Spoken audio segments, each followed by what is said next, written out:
ამერიკის შეერთებული შტატები დღეს ირანთან ურთიერთგაგების მემორანდუმს მოაწერს ხელს. 60 დღიანი შეთანხმება ონლაინ რეჟიმში, ცერემონიის გარეშე, ინგლისურ ენაზე, ასევე არაბულ და სპარსულ ენებზე, ანუ თუ სპარსელები მოისურვებენ მის ხელმოწერას. და პირველი აზრი ის არის, რას აკეთებს ტრამპი.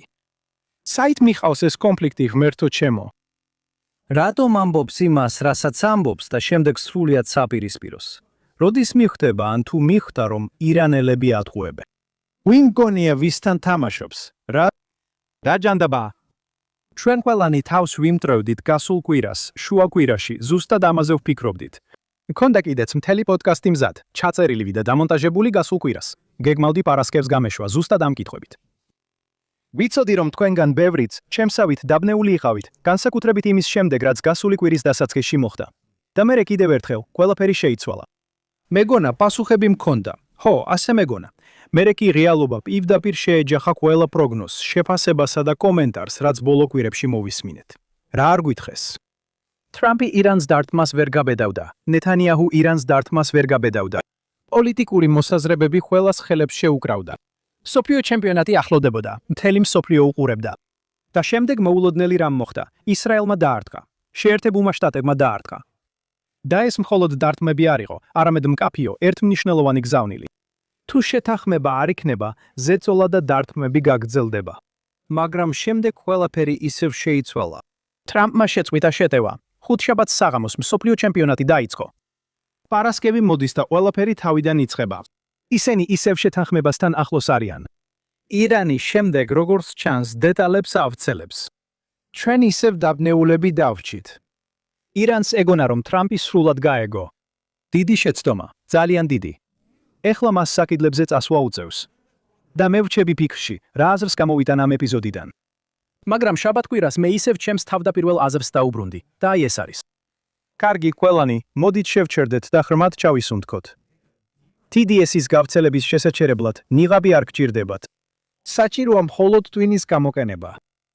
მოვლენები ახლო აღმოსავლეთში, განსაკუთრებით კი ირანთან დაკავშირებული ვითარება ყოველდღიურად იცვლება. და რაც ვიცით, პრეზიდენტ დონალდ ტრამპის დამახასიათებელი სტილია განზრახ არაპროგნოზირებადობა. ამას შეიძლება უწოდოთ იარაღად ქცეული არაპროგნოზირებადობა. ის იყენებს დაბნეულობას, როგორც იარაღს.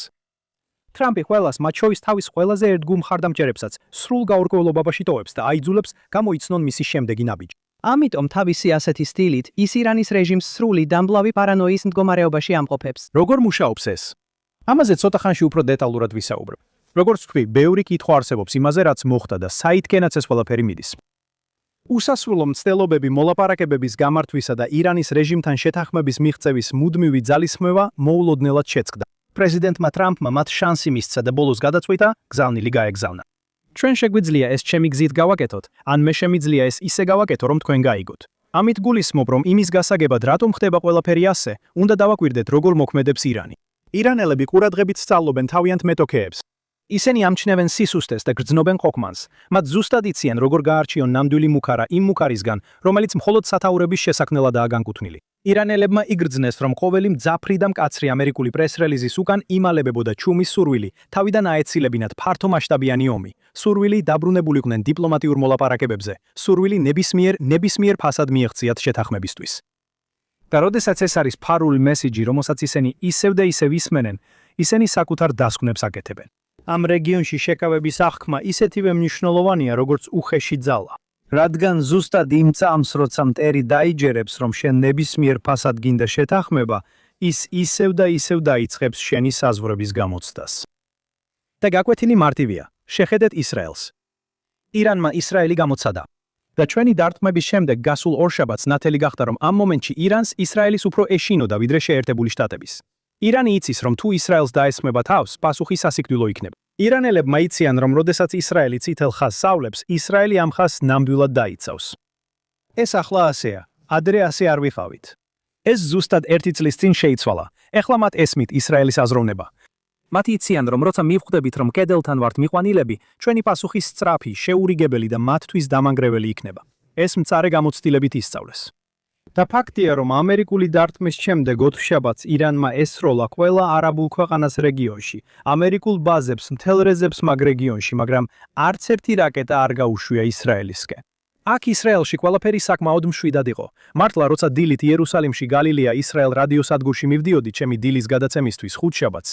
გარდა შეტაკების შესახებ ცნობებისა, იორდანიის თავზე მოწმენდილ ცაზე ჰორიზონტზე დავინახე ორთქლის კვალი, ანუ გადაჭერილი რაკეტების შლეიფი. დიახ, 2.5 წლის ომის შემდეგ აქ უკვე ვიცით, როგორ უნდა ამოვიცნოთ ისინი. მაშინ, როცა ჩვენს გარშემო ყველაფერი ქაოსში იყო, ჩვენ სინამდვილეში კარგი და შედარებით მშვიდი დღე გქონდა.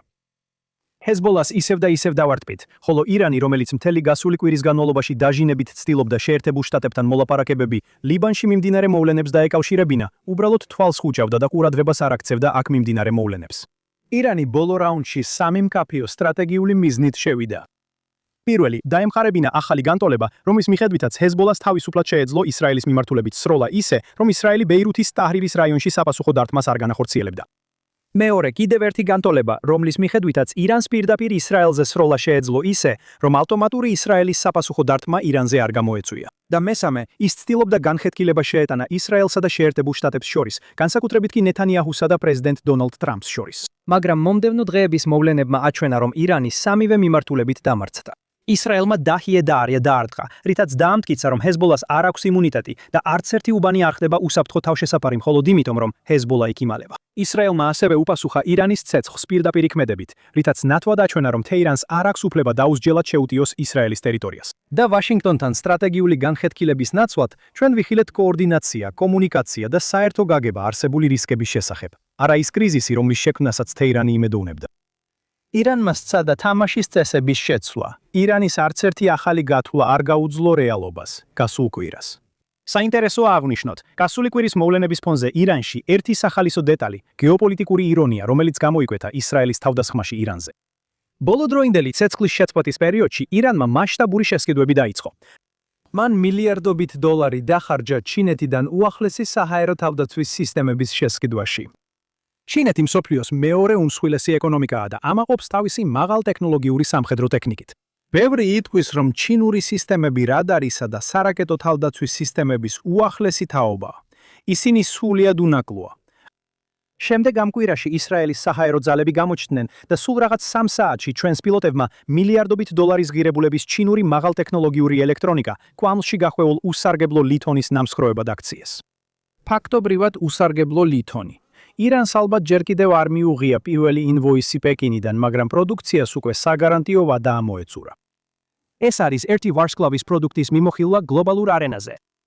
ჩინეთმა მხოლოდ სამხედრო ტექნიკა არ დაკარგა. მან სულად დაკარგა მომხმარებელთა მომსახურება. თუ მე აიათოლა ვიქნებოდი, ახლა პანიკურად ვეძებდი დაბრუნების პოლიტიკას, მაგრამ სამწუხაროდ მათთვის დამწვარ კინაზე ფულს უკან არავინ აბუნებს. და ცინიზმის გარეშე ყველასთვის, ვინც მუდმივად კითხულობს, რას იღებს აშშ ისრაელთან ურთიერთობისგან, აი ეს არის თქვენი პასუხი. ამერიკული იარაღის ინდუსტრია მილიარდობით დოლარს გამოიმუშავებს იმით, რომ ისრაელი პრაქტიკაში ამტკიცებს, რამდენად ღირებულია ამერიკული იარაღის ინდუსტრია. და ეს კომპანიები გადასახადებს აშშ-ის მთავრობას უხდიან, არა ჩვენ. თანხმობის მემორანდუმის დეტალები ოფიციალურად არ გამოქვეყნებულა. ჩვენ არც კი ვიცით, ვინ არის უფლებამოსილი ირანის მხრიდან მის ხელმოსაწერად. და სურათი, რომელიც აქ დავამატე, არის გარდაცვლილი ხომეინის სახით. ეს ვიცი. და სწორედ ამის გამოა.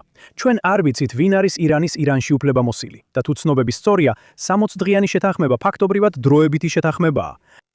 ნავთობის უსაფრთხოება და კონფლიქტის დაუყოვნებელი შეწყვეტა, მაშინ როცა ბირთვული საკითხი მსოფლიო ჩემპიონატის დასრულების შემდეგ მოლაპარაკებების მაგიდაზე გადავა. ზუსტად ამიტომ ზოგიერთი ანალიტიკოსი ამას დროებით დიპლომატიურ წარმატებად მიიჩნევს, ხოლო სხვები ამტკიცებენ, რომ ეს უბრალოდ ყველაზე მნიშვნელოვან საკითხზე რეალური გადაწყვეტილების გადადებაა. და ეს ყველაფერი უკვე ნანახი გვაქვს. ტრამპმა კი განაცხადა კიდეც, რომ ირანის ოფიციალურ პირებთან კეთილსინდისიერად მოლაპარაკება არ არსებობს. ის გმობს ინდური გემების წინააღმდეგ ჰორმუზის სრუტიდან გასვლისას განხორციელებულ დრონით თავდასხმის მცდელობას, ამატებს, რომ ეს სავარაუდო თავდასხმა სრულიად მიუღებელია და მოუწოდებს ირანს, რომ თავი ხელში აიყვანონ და სწრაფად იმოქმედონ. ასე რომ ჩვენ ველოდებით განცხადებას. იმაზე დაბრუნებით, რაც დილით იყო ცნობილი, ისრაელი ანალიტიკოსი რაფი ჰადადი მიიჩნევს, რომ მიმდინარე ნაბიჯი კომპრომისული შეთანხმება არ არის, არამედ კოორდინირებული სტრატეგიაა, ტრამპსა და ნეთანიაჰუს შორის. ჰადადი აცხადებს, რომ ისინი სრულ თანხმედრაში მუშაობენ იმისთვის, რომ მოამზადონ ნიადაგი დაპირისპირებისთვის იმ პირობებში, რომლებიც ასუსლებიც ასუსტებს ირანს და ანეიტრალებს მის პასუხისგაცემის უნარს. ის ამას ირანისთვის დაგებულ მახედ მიიჩნევს. იმ ინფორმაციის მიხედვით, რაც გვაქვს, პირველი ეტაპია ჰორმუზის სრუტის ნაღმებისა და ნავთობის ტანკერებისგან გაწმენდა. ეს დააკლებს ნავთობის ფასებს და ირანს მის მთავარ ეკონომიკურ ბერკეტს წაართმევს. სოფლიო ჩემპიონატის შემდეგ მეორე ეტაპზე მოსალოდნელია, რომ შეერთებული შტატები ირანს წაუყენებს მკაცრ ბირთვულ მოთხოვნებს, სრულად აცნობიერებს რა რომ ირანი უარს ითქვის. ამ ეტაპზე, როცა სრუტე გახსნილია და მსოფლიო აღარ არის ნავთობის ფასების მძევალი, ამერიკისა და ისრაელის სამხედრო მოქმედების შესაძლებლობა ირანის ბირთვულ ობიექტებზე მნიშვნელოვნად იზრდება. ჰადადი ამტკიცებს, რომ ირანი იწყებს იმის გააზრებას, რომ ეს მახეა, რის გამოც შეიძლება ყოყმანოგდეს ხელმოწერაზე, რადგან როგორც კი ტანკერები დატოვებენ, ის იქნება შემდეგი სამიზნე. და რა ხდება ამ ყველაფერში ისრაელთან დაკავშირებით? ტრამპმა და ნეთანიაჰუმ ხუთშაბათს საღამოს ისაუბრეს. ისრაელის მიერ გავრცელებულ განცხადებაში განიმართა, რომ მიუხედავად იმისა, რომ ისრაელი ურთიერთგაგების მემორანდუმის მხარე არ არის, პრემიერ-მინისტრმა გამოხატა მადლიერება პრეზიდენტ ტრამპის ერთგულების მიმართ, რომ საბოლოო შეთანხმება მოიცავს გამდიდრებული მასალის გატანას, გამდიდრების ინფრასტრუქტურის დემორის დემონტაჟს, რაკეტების წარმოებაზე შეზღუდვებზე და ირანის მიერ რეგიონალური ტერორისტული პროქსების მხარდაჭერის შეწყვეტას. პარასკევს ნეთანიაჰუმ ძალიან მკაფიოდ განაცხადა, ციტირებ: სანამ მე ვარ ისრაელის პრემიერ-მინისტრი, ირანს ბირთვული იარაღი არ ექნება. ამით ის კიდევ ერთხელ ადასტურებს პოზიციას, რომელსაც 10 წლეულები აიცავს. ის ძალიან ფრთხილად თამაშობს სამგანზომილებიან ჭადრაკს. რასაც ბენიამინ ნეთანიაჰუმ თქვა, სასიცოცხლოდ მნიშვნელოვანია, განსაკუთრებით მას შემდეგ, რაც ვიცე-პრეზიდენტმა JD Vance-მა ამ კვირაში ინტერვიუ მისცა, სადაც ორი მნიშვნელოვანი საკითხი დააზუსტა. რომ ბენიამინ ნეთანიაჰუ, ანუ ისრაელი, კარგი პარტნიორი იყო და ჩვენ ერთად მუშაობას გავაგრძელებთ. მაგრამ მან ასევე კიდევ ერთხელ აღნიშნა, რომ სადაც ინტერესები განსხვავდება, შეერთებული შტატები ჩვენი ქვეყნის საუკეთესო ინტერესებს დაიცავს. რა თქმა უნდა, ესე უნდა იყოს კიდეც. ჩვენც ასე მოვიქცევით, როგორც ზუსტად 1 წლის წინ, ოპერაცია ამომავალი ლომის დროს, როდესაც ირანის თავდაცვა გავანადგურეთ და მისი შესაძლებლობები ისრაელზე თავდასხმისთვის დავასუსტეთ. და ჩვენ გავანადგურეთ აიათოლა და ყველა ირანის ლიდერი, რომლებიც წლების განმავლობაში ჩვენს სიკვდილს ითხოვდნენ. ეს მარტო გავაკეთეთ 10 დღის განმავლობაში. შეიძლება ეს იყოს ის, რაც მომავალშიც დაგჭირდება გავაკეთოთ. ეხლა როცა გავიარეთ, რაც მოხდა, მოდით გადავხედოთ პაზლის ბოლო ნაწილს. რას აკეთებს აქ დონალდ ტრამპის სინამდვილეში? სიმართლე ისაა, და ეს უკვე მithქვამს, ჩვენგან არც ერთმა ნამდვილად არ იცის. და ეს შეიძლება იყოს მთელი აზრი. ტრამპი ოსტატია განზრახ ბუნდოვანი იყოს, მიზანმიმართულად შეცდომაში შეიყვანოს ხალხი და სრულიად წინააღმდეგობრივი იყოს ერთი სოციალური მედიის პოსტიდან მეორემდე, ერთი პრესგანცხადებიდან მეორემდე. მან ზუსტად იცის, როგორ გამოიწვიოს მედიის რეაქცია და როგორ შეინარჩუნოს მათი ყურადღება იმაზე, რაზეც თავად სურს, რომ იყვნენ კონცენტრირებულნი. ის ერთ რამეს Twitter-ზე დაწერს, შემდეგ სხვაზე კომენტარს გააკეთებს. ერთ განცხადებას გააკეთებს, შემდეგ კი მისი პრეს-მდივანი სულ სხვა რამეს იტყვის. ის ერთ რამეს ამბობს სატელეფონო სამიტზე, მისი სახელმწიფო მდივანი სხვას ამბობს საკაბელო ტელეარხებზე. ხოლო მისი ქმედებები ადგილზე სრულიად სხვა ამბავს ყვება. როგორც დასაწყისში ვთქვი, საქმე იქამდე მიდის, რომ მისი ყველაზე ერთგული მხარდამგერებიც კი თავს იფხანენ და ცდილობენ გაარკვიონ, რა არის მისი ნამდვილი განზრახვა. და შეერთებული შტატების გარეთ, ტრამპს ყველაზე დიდი თაყვანისმცემლები ისრაელში ხავს. მაგრამ დაფიქრდით, რა სტრატეგიული ღირებულება აქვს ამას? თუ ჩვენ ასე დაბნეულები ვართ და გვერდიდან ვუყურებთ, წარმოიდგინეთ, რამდენად არეულები და შეშინებულები არიან ირანელები ახლა, როცა ცდილობენ გამოიცნონ მისი შემდეგი ნაბიჯი. ისინი, ვინც ჭადრაკი გამოიგონეს, ახლა მოჩვენებას ებრძვიან საჭადრაკო დაფაზე. და ის ტრამპი თავის თამაშს თამაშობს. ეს ხსნის რამდენიმე საინტერესო შესაძლებლობას იმისთვის, თუ როგორ შეიძლება ეს რეჟიმი დამარცხდეს ისე, რომ აშეთეშოს არც ერთი გასროლაც კი არ დასჭირდეს. ჯერმათ გეოგრაფიას შევხედოთ, ირანი უზარმაზარი განფენილი ქვეყანაა. არსებობს ხმები და ცნობები, რომ წლების განმავლობაში ისრაელმა ჩუმად შექმნა ფარული ოპერაციული ბაზები და ტაქტიკური აეროდრომები ირანის ყველაზე უდაბურ, უმეთვალყურეო ზონებში, მთლიანად რეჟიმის ცხვირწინ. თეირანი ყოველ ღამე უნდა იჯდეს და ფიქრობდეს, ხომ არ არის საფრთხე უკვე მათ სახლში. მეორე, დავაკვირდეთ ტრამპის დროის არჩევას. შეიძლება ის ამერიკის მომავალ მნიშვნელოვან მოვლენებს უყურებს. რონალდო და მესის მსოფლიო თასზე თამაში, შეერთებული შტატების დამოუკიდებლობის 250 წლის თავი მოახლოებული შუალედური არჩევნები. ასე რომ, შეიძლება გადათვლით, რომ ხმაურიანი და არეულობიანი ომი ეხლა დღის წესრიგში არ დგას. გაუგზავნე მათ შეტყობინება თამაშებამდე ერთი დღით ადრე ისე, რომ ამერიკის ძალები ხანძლივად არ იყოს ჩართული. როცა ეს შოუ პირველად ჩავწერე, ერთ-ერთი ჩემი ფიქრი იყო, ნეტავ ფსიქოლოგიურ გრძელვადიან თამაშს ხომ არ თამაშობს. ეხლა დარწმუნებული ვარ, რომ ასეა. ის განზრახ აძლევს ირანს საშუალებას იგრძნოს, თითქოს ისინი თავიანთი დარღვევებით თავს არიდებენ პასუხისგებლობას, აძლევს მათ საშუალებას ითრაბახონ თავიანთი სტრატეგიული მიღწევებით და ატყუებს, რომ იფიქრონ თითქოს წარმატებით ატყუებენ შეერთებულ შტატებს. და სანამ ისინი ირანელები ზეიმობენ თავიანთ ყალბ გამარჯვებებს და სჯერათ რომ დროს იგებენ, რეალურად დამანგრეველი ეკონომიკური სანქციები და ჰორმუზის სრუტეზე მართუხების მოჭერა სწორედ ისაა, რაც ჩუმად და ნელა აღჭობს მათ ეკონომიკას. შესაძლოა ტრამპს უბრალოდ სჯერა, რომ თუ ირანელებს საკმარისად დიდხანს ყურადღებას გადაატანინებს, თვითკმაყოფილებს გახდის და ძლიერ დააბნევს, რეჟიმი საბოლოოდ შიგნიდან დაიშლება. ეს არის მისი საბოლოო გეგმა? დარწმუნებით ვერ ვითხვით. მაგრამ გეოპოლიტიკური ომის თეატრში, როცა მტერს სრულად უმალავს შენს ნამდვილ განზრახვებს, ეს არის საბოლოო ძალის დემონსტრირება. ნიშნულოვანი საკითხი კი ესაა, დონალდ ტრამპი ამერიკის შეერთებული შტატების პრეზიდენტია. ის ერთგულია ამერიკული ინტერესების. ამერიკის შეერთებული შტატები მსოფლიოს თუ არა ყველაზე დიდი სახელმწიფოა. ის მანევრირებს, რათა ეს შეინარჩუნოს. ისრაელი ძლიერი და მიზანდასახური ქვეყანაა. ჩვენი საოცარი სამხედრო შესაძლებლობები ერთი მარტივი სიმართლის შედეგია. ჩვენი ბრძოლა არსებობისთვის ბრძოლაა. ჩვენთვის ეს გადარჩენის საკითხია. ჩვენი პატივისცემა შეერთებული შტატების მიმართ მადლიერებიდან მოდის მათი მხარდაჭერისთვის და საერთო ღირებულებებზე დაფუძნებულია. და საბოლოო ჯამში, როდესაც ჩვენი მოსისხლე მტრები მკვლელი და ფანატიკური რელიგიური დოქტრინის ხელმძღვანელობით ჩვენს განადგურებას მოითხოვენ და ფიცდებენ, რომ ამ სურვილს შეასრულებენ, ჩვენ ამას ძალიან სერიოზულად ვეკიდებით. და ჩვენ გავაკეთებთ იმას, რაც საჭიროა, როცა საჭირო იქნება, რომ ეს საფრთხე მოვიშოროთ. და დასავლეთის ხალხისთვის, იქნება ეს ევროპაში, ავსტრალიაში თუ შეერთებულ შტატებში, გონივრული იქნება დაიმახსოვრონ, რომ ჩვენი მტრები ღიად ამბობენ ზუსტად იმას, რის გაკეთებასაც თქვენთვისაც აპირებენ. და ისინი ამას უკვე სხვა გზებითაც აკეთებენ. ნელი, თანმიმდევრული და მოთმინებით წარმართული შეჭრა. სამწუხაროა, რომ მაშინ, როცა ეგზისტენციალური საფრთხე მთელი ჩვენი დასავლური ცივილიზაციისთვის მხოლოდ კარიბჭესთან არ დგას, ის უკვე თქვენს ქუჩებშია. ისიც სამწუხაროა, რომ პოლიტიკურ მარცხენაზე ამდენი პოლიტიკოსი აქტიურად უჭერს მხარს სასტიკ და მკვლელ მტერს. შეიძლება შეიხედოთ შეერთებულ შტატებში ან აქვე ისრაელში პოლიტიკურმა მეტოქეებმა სრული გამარჯვება. მათ ურჩევნიათ, რომ მათი პოლიტიკური მეტოქე დამარცხდეს, ვიდრე საკუთარი ქვეყანა გაიმარჯვოს. და ის ინსტიტუცია, რომელიც მათ უნდა ამხილებდეს, სრულიად ჩამოიშალა. იყო დრო, როცა მედია სანდო დამცველის როლს ასრულებდა. პოლიტიკოსებს პასუხს თხოვდა და მათ ყველაზე ცუდი იმპულსებისგან იცავდა.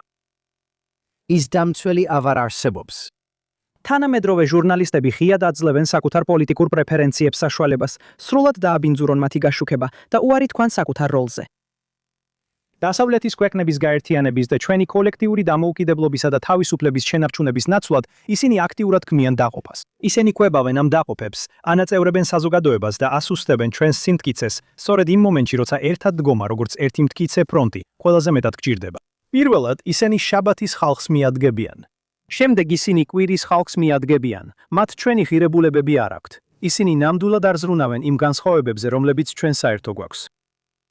მათთვის ჩვენ ყველა ერთნი ვართ. ურწმუნოები, რომლებიც უნდა განადგურდნენ. ასე რომ დროა ჩვენ ურწმუნოებმა მათ დაუჯეროთ და ისიც დავიჯეროთ, რომ ისინი სერიოზულად არიან განწყობილნი იმის მიმართ, რასაც ჩვენთან აპირებენ. რაც მაძლევს საშუალებას დავასრულო ამით, ისტორიაში პირველი კალბი ახალი ამბით. მე ყოველთვის მიყვარს ჩვენი შოუს დასრულება ბიბლიიდან აღებული დასკვნით. სიმართლე რომ გითხრათ, ამ კვირაში მიჭირდა იდეალური კავშირის პოვნა. მაგრამ შემდეგ პარასკევს მოусმინე გადაცემას დორონ ქოენისგან, რომელიც არის გაზეთ მაარივის რედაქტორი ისრაელში და წამყვანი გალილეი ისრაელ რადიოზე, სადაც მეც ვარ წამყვანი. დორონმა აღნიშნა, რომ გასული კვირის პარაშა, ანუ კვირის თორას ნაწილი იყო მზვერავების ისტორია. რიცხვების წიგნში, სადაც მოსემ გაგზავნა 12 მზვერავი, თითოეული ისრაელის ტომიდან, რათა დაეზვერათ აღთქმული მიწა. მან გამიზიარა სულიად ბრწყინვალე აზრი, რომელიც ვიცოდი, აუცილებლად უნდა გამეზიარებინა თქვენთვის. დონ ქოენი ამბობს, რომ ის 12 მზვერავი, რომლებიც მოსემ გაგზავნა, სინამდვილეში იყვნენ პირველი ჟურნალისტები კაცობრიობის ისტორიაში. მოსემ ისინი გაგზავნა ადგილზე ზუსტად ისე, როგორც თანამედროვე რედაქტორები აგზავნიან თავიანთ ჟურნალისტებს თემის გასაშუქებლად. ფაქტობრივად, ისინი იმ დროის ახლო აღმოსავლეთის კორესპონდენტები იყვნენ. წადით, ნახეთ რა ხდება იქ და საზოგადოებას მოუტანეთ ინფორმაცია. ეს უთხრა მოსემ მათ. და რა ხდება, როცა ისინი ბრუნდებიან?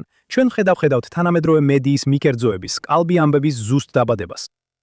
მე დავწერე წიგნი უცხოურ პრესაში ისრაელის გაშუქების შესახებ დოქტორ რონ შლაიფერთან ერთად და მინდოდა მას დაერქმია ალბი ამბების აკვანი. არასდროს მიფიქრია, რამდენად ზუსტი ვიყავი. ასე რომ ამ ვითომ ჟურნალისტებიდან, ჯაშუშებიდან 10 ბრუნდება და ავრცელებს სუფთა პანიკას. ისინი ავრცელებენ შიშის ნარატივს. ეს კატასტროფაა, ჩვენ ვერ მოვიგებთ. უნდა დავჩეთ შორს. მიწაში თანთქავს მის მსხორებლებს, მათ შექმნეს აბსოლუტური ისტერია, გაანადგურეს ერის სული. გეცნობათ ეს, როცა დღეს ახალ ამბებს უყურებთ. მაგრამ შემდეგ არიან კიდევ ორი ჟურნალისტი ამ თემაზე, იოშუა და კალები. ისინი რეალობას არ უგულებელყოფენ, არ აკეთებენ ისე, თითქოს სირთულეები არ არსებობს. მაგრამ ისინი სირთულეებზე რეალურ და გულწრფელ ანგარიშს აკეთებენ. მაგრამ შემდეგ ისინი არ გამოტოვებენ მთავარ ჭეშმარიტებას, რომ ჩვენ შეგვიძლია გადავლახოთ, შეგვიძლია გავიმარჯვოთ. 10 შეშინებული მზვერავისა და 2 ერთგული მზვერავის განსხვავება იგივეა, რაც კორუმპირებულ მედიას შორის, რომელსაც ჩვენი სიმტკიცის დასუსტება სურს, და იმ სიმართლეს შორის, რომელიც ერს აძლევს ძალას, მტკიცედ დაუდგეს თავის გამოწვევებს. როდესაც დღევანდელ ეპიზოდს ვასრულებთ, ეს დადაიმახსოვრეთ. ნუ მისცემთ პანიკას უფლებას, გატეხოს თქვენი სული. იხავით იეშუა ბინუნი, იხავით კალებ ბენ იეფუნე. შეხედეთ რეალობას თვალებში, მაგრამ არასოდეს დაკარგოთ რწმენა ღმერთში და იმაში, რომ ჩვენ სრულ გამარჯვებას მივაღწევთ. დიდი მადლობა, რომ შემომიერთდით. მე ვარ დანიელ სეამანი და კვლავ გნახავთ შემდეგ ჯერზე გადაცემაში Straight Up-ი, JNS TV სტუდიებიდან, აქ იერუსალიმში, ისრაელში.